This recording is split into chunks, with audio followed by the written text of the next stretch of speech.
안녕하세요. 또다시 월요일이 돌아왔습니다. 오늘 이 월요일은 어제 여러분이 그렇게 오지 말라고 기원하시던 바로 그 월요일이죠. 올 것은 언제나 오고야 마는 법입니다. 그냥 받아들이세요. 오늘은 뉴스 페퍼민트에 올라온 기사에 대한 이야기를 좀 해보겠습니다.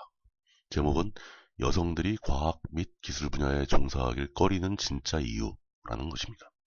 원래 뉴욕타임스에 올라온 기사인데 뉴스 페퍼민트라는 사이트는 그렇게 외신에 올라온 기사 중에 흥미로운 것들을 골라 요약 번역해서 올려주는 꽤 괜찮은 사이트입니다.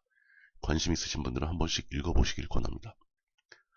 일반적으로 여성들은 과학이나 기술 분야를 그닥 선호하지 않습니다.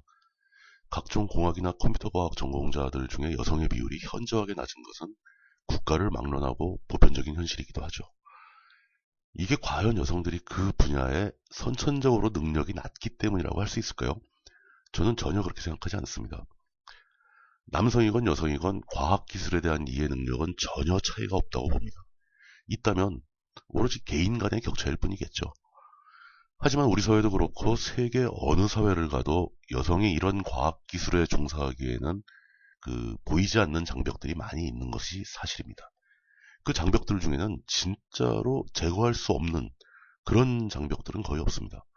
그저 대부분은 이미지나 고정적인 선입관념, 고정관념에 불과한 것들이죠.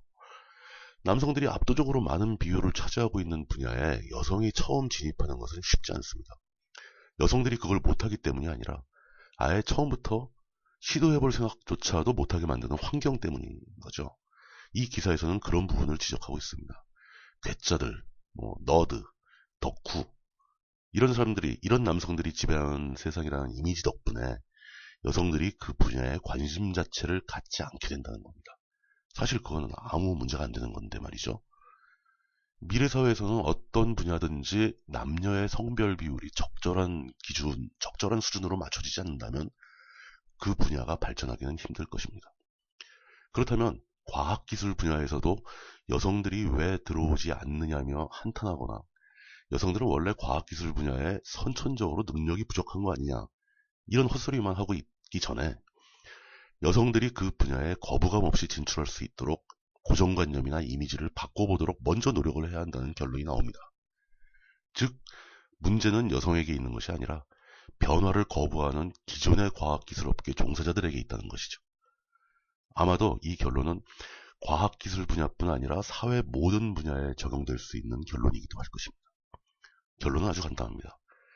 기존의 각종 사회 시스템을 장악하고 있는 남성들은 여성들을 어떤 부속물 같은 존재, 열등한 존재로 생각하는 나쁜 버릇을 하루속히 버려야 할 것입니다. 그리고 여성들을 대등한 동료로 이 지구상에서 함께 살아가는 같은 인간으로 간주해야 한다는 것입니다. 물뚝 채널에 한마디를 올리는 시간이 조금 늦은 것 같습니다. 여러분들께서 이 지옥 같은 출근길에 들으실 수 있도록 조금 더 빨리 올려보도록 하겠습니다. 2015년 10월 12일 물뚝 채널이었습니다.